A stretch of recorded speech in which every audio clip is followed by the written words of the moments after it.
Well, thank you very much for joining me here at my shop. Today is June 6th, and another strange day outside for weather. The sky is this weird, it looks like very high clouds, but in fact it's smoke from all the forest fires that are burning here in Canada. Well, the smoke here is not from all the fires, it's from the ones that are within a few hundred miles of here. Mostly in the province of Quebec, in fact. There's 150, 200 fires burning in Canada right now, and the sky is smoky here. In fact, I'm pretty sure I could smell smoke when I went outside this morning, just this very faint odor of smoke. So, consequently, no astronomy happening here because the sky is ruined for looking at stars at night. Now, what about this challenge? The mystery radio. So I'm going to show you something I found on the internet for radio, probably the earlier version of this radio. The tubes it has are different. They're larger. There's 4 of them right in here. These are different positions. Everything's a little bit laid out a little differently, but the chassis looks exactly the same. And so that radio, I'll show you some pictures of it, and the fellow who owned that radio is proudly showing the power supply that he built to get away from the batteries that this radio is normally operated by. So we take a little look at what that person did. But first, let's take a look at what this guy did again. This is just hanging here, but I think it's okay. I'm going to tip this up.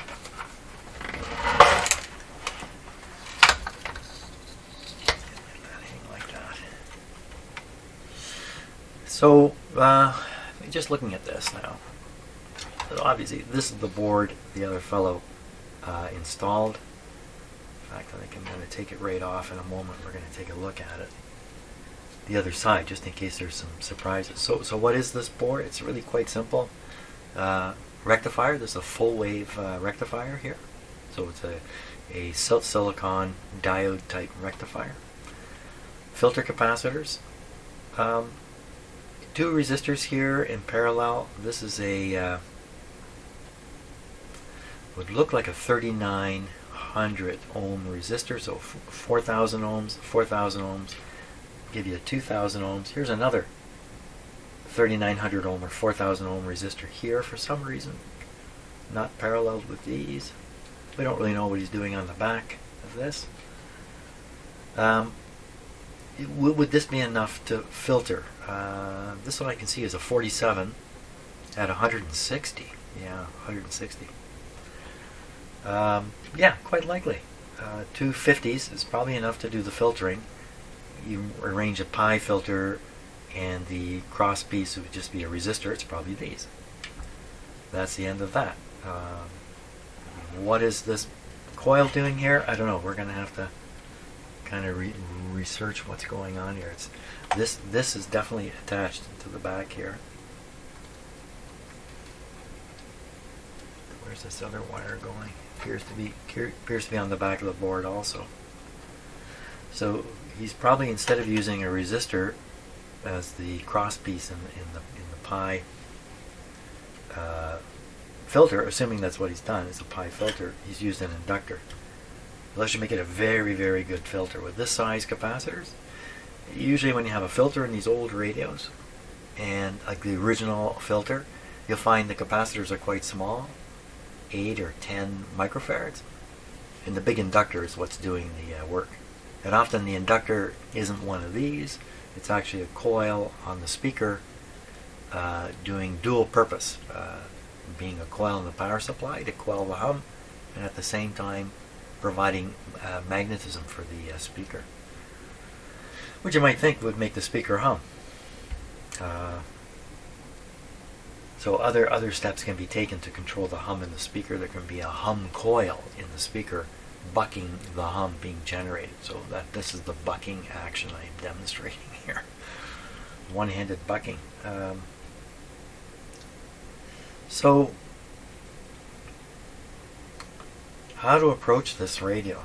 Wow, I think maybe step 1 is understanding this in a little more detail than I do now. I just have it at a high level. Understanding what the fellow did. is probably quite important. When you look at this website next. Take a look. 1, 2, 3, 4, 5, 6. You might as well call this 5. 5 parts. 6 parts. Well, maybe these 2 capacitors. 7, 8 parts. 8 parts. 8 parts to replace the power supply in here. How did he do that exactly? Oh yeah, that's right. 8 parts to replace the batteries. To replace the batteries. And this guy to supply the 6.3 volts needed to run the tube heaters. Okay, let's look on this website. So you'll see, if you just put this image in your head, what this looks like. The panel here, the 2 sets of screws, the big tag, and the other nameplate over here. If you look at the tube layout, you see there are smaller metal tubes here, just 3. Now we'll take a look at that other website. So here it is. All Systems Tech. So no idea who this is or what they are, where they are even. Kitchener, Ontario is a place not far from here where this radio was built.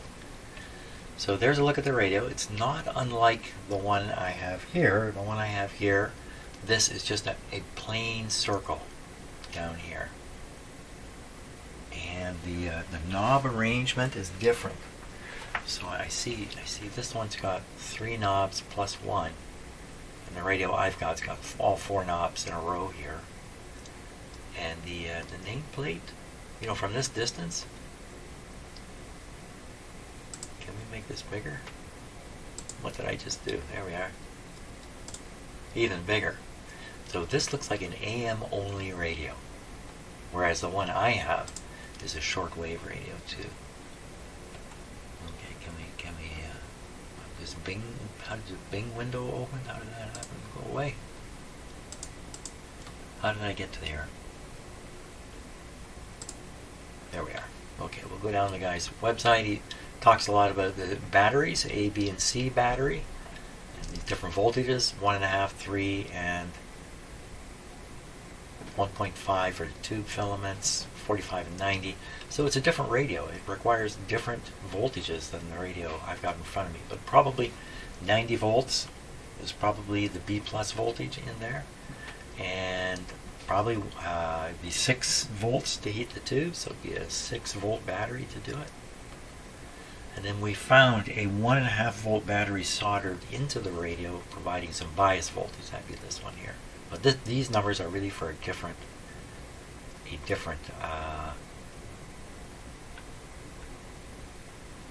so here's the power supply that this guy put together. Oh my gosh, look at this thing. Remember how many parts are in the one in the radio I've got on my bench? Was it 6 parts?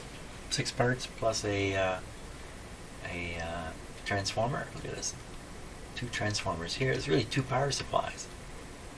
Of course, he's trying to produce 1.5 volts.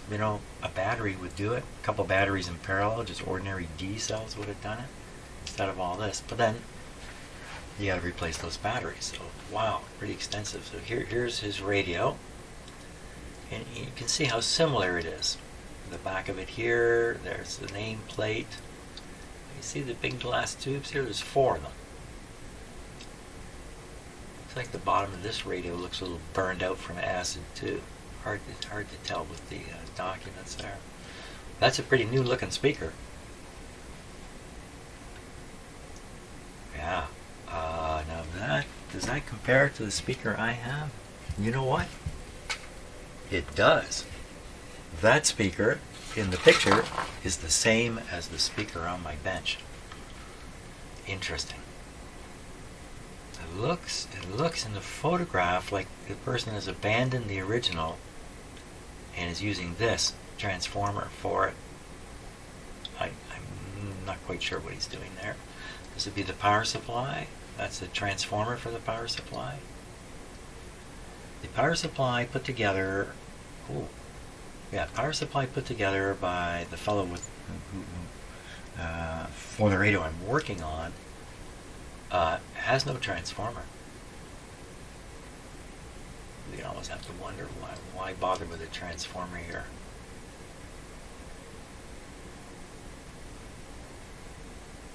88 volts. That's what he's aiming for? I would aim for higher.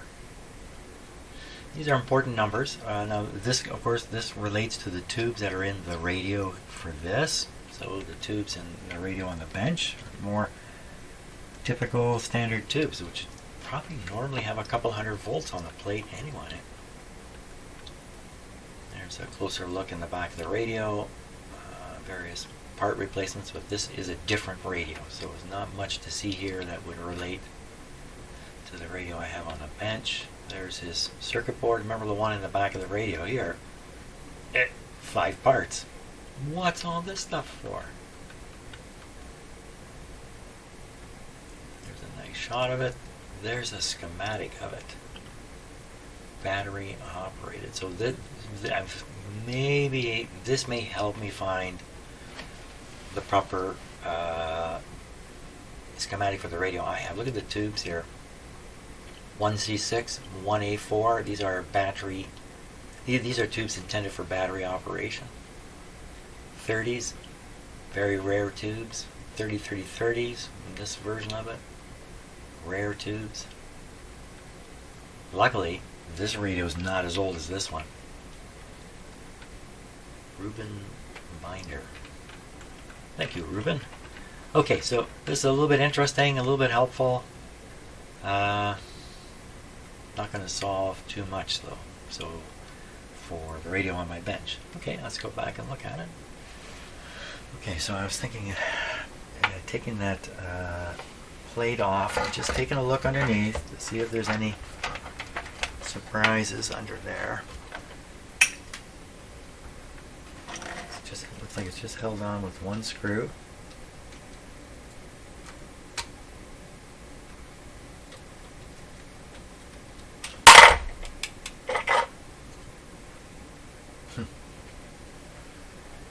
Okay, first of all, is that screw electrically connected? The answer is no. Why am I saying that? Because you screwed it right into here, which is an electrical point. This might, well, this won't be a chassis. This is the chassis here. Put the screw right into there. So the screw is hot, but it's not going anywhere. Okay, on the back of this, there are no components. You can see the red wire down, the visible part of the red wire down here that I'm trying to point on. So I'm looking from a little bit of a different angle than the camera. Going to the rectifier, and this other one coming from the rectifier coming out of this. There is a transformer here. Did I say something about no transformer? I got to take it back. So we follow these two wires here going in. They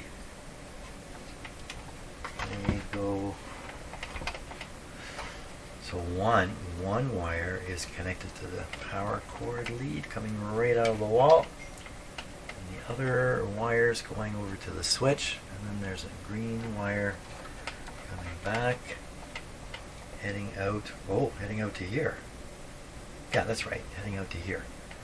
And the black one coming in.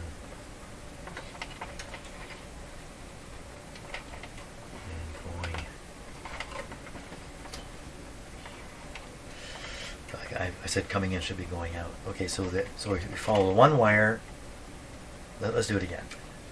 Let's start with the power cord. Follow the power cord in, one wire from the power cord goes down and connects, goes out, goes through this transformer over here, back in, comes up through here. What? Goes out to here? Wait a minute. No, it doesn't. The wire comes back in. I got too many black wires. Comes in, heads over this way, connects to this green wire that connects to the switch. There's the power coming in here. So power comes in, goes through the switch. Switch it on, the power travels on this wire, reaches here, it splits. Some of it heads for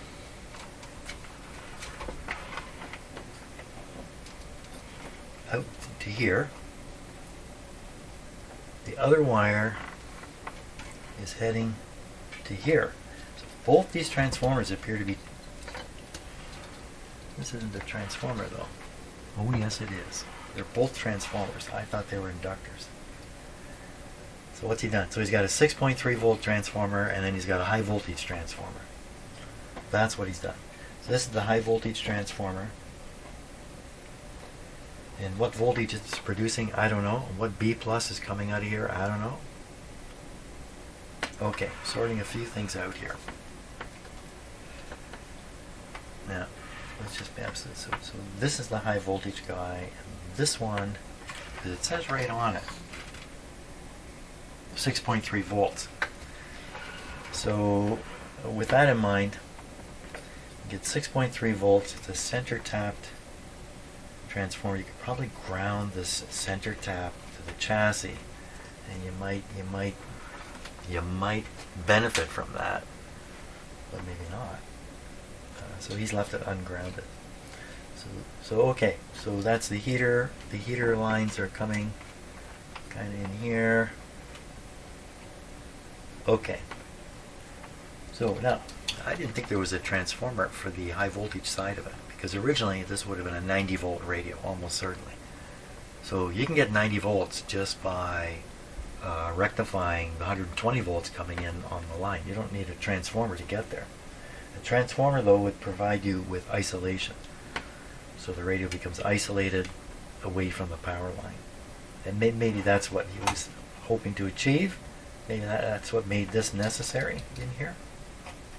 But a lot of the small transformerless radios generate their high voltage just by rectifying the 120 volts coming in on the line. You can rectify 120 volts if you do it with no load.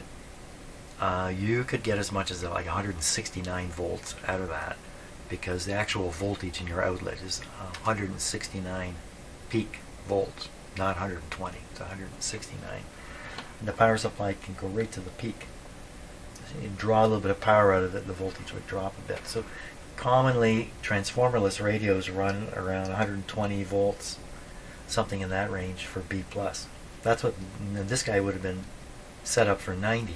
The tubes in it are tubes that are, I'm sure they're capable of, or typically used in a higher voltage arrangement.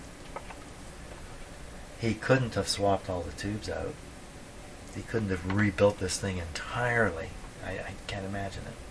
A couple of the tubes look very original, the ones that were shielded. So I think we should fire up the radio and measure the B+ voltage, see what it is. I gotta stop holding this. I'm holding the radio up here.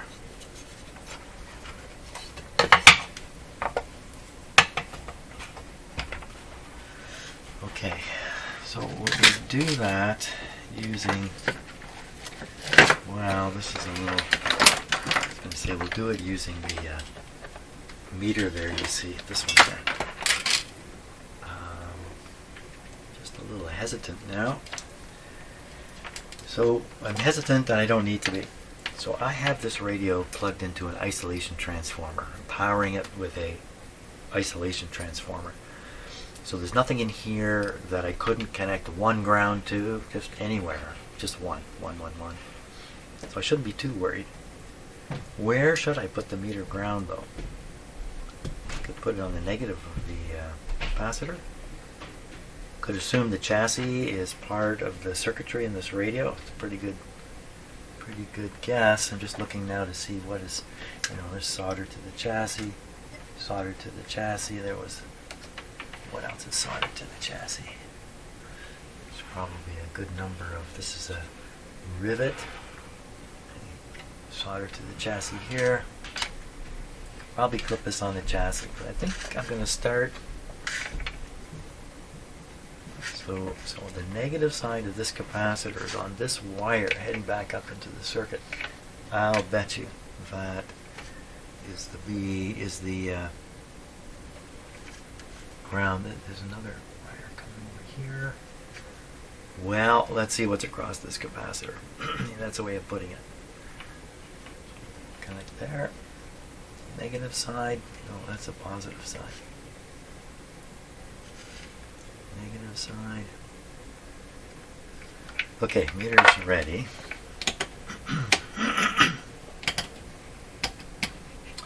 I get. Excuse me. I'm going to take a guess here that the B plus is going to be surprisingly high. That's my guess. So I'm going to put the meter on 500 volt scale, full scale. Excuse me. And the radio's plugged in, speakers plugged in. Everything looks safe enough to let her rip. Okay, here we go. Excuse me. I don't think it's turned on. Here we go. Exciting moment there. Not really. So I think the B plus would show up right away.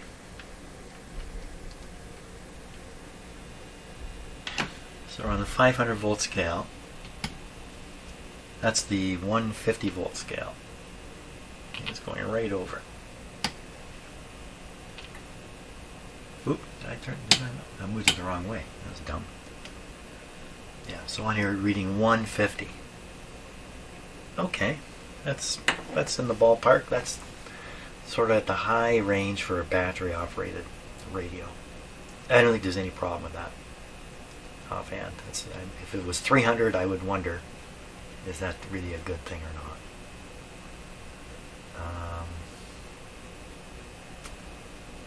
Anything else we need to test while I have this here? We can look for this high voltage on some tubes. So you can see what the tubes themselves are getting. Now that's the alarm clock that I cannot stop from alarming. So at 9:15 every morning, away she goes. It'll stop in a moment here. Or is that a warning? Jim, don't do what you're going to do. So now I don't know which pin is which here. We're going to pick any old tube and just start going around.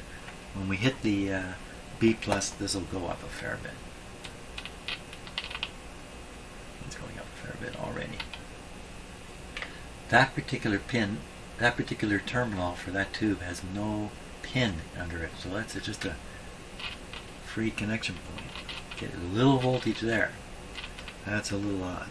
Let's put this at 150. So that's 45 volts there.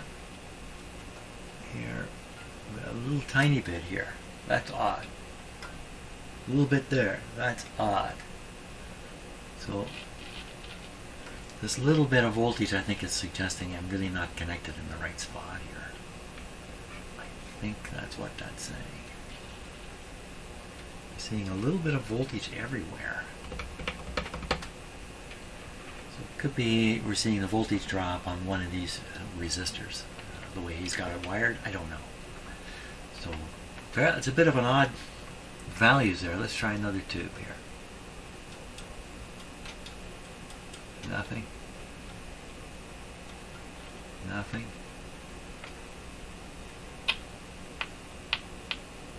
Oh, there's 150 there. So we know the B plus that's being generated in the power supply is being sent through the radio. At least it's reaching this one tube.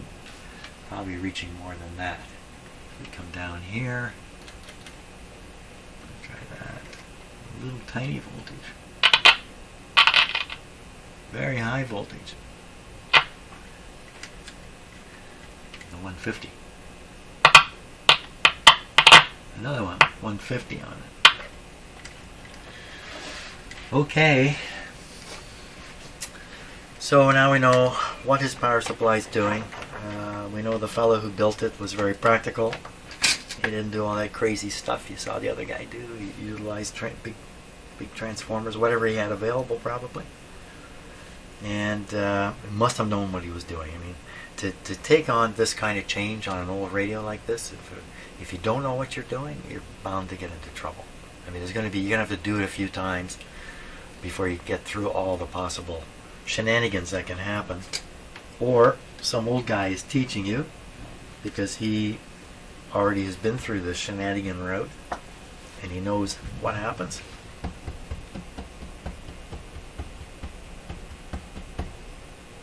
Let's turn it off here. Quite a buzz coming out of that speaker. Well, next step. So the radio's performance was kind of bad. Maybe we could pursue that a little bit. I can feed signals into it, monitor them as they travel through the radio and come out the speaker. We can listen to them, and that might give us some idea or notion about how well this is working or not working. I can also hook up a much better antenna to it. I have a nice loop antenna that will supply a powerful signal to the radio. The radio may need a kind of a powerful antenna signal to operate. Maybe we're going to hear it.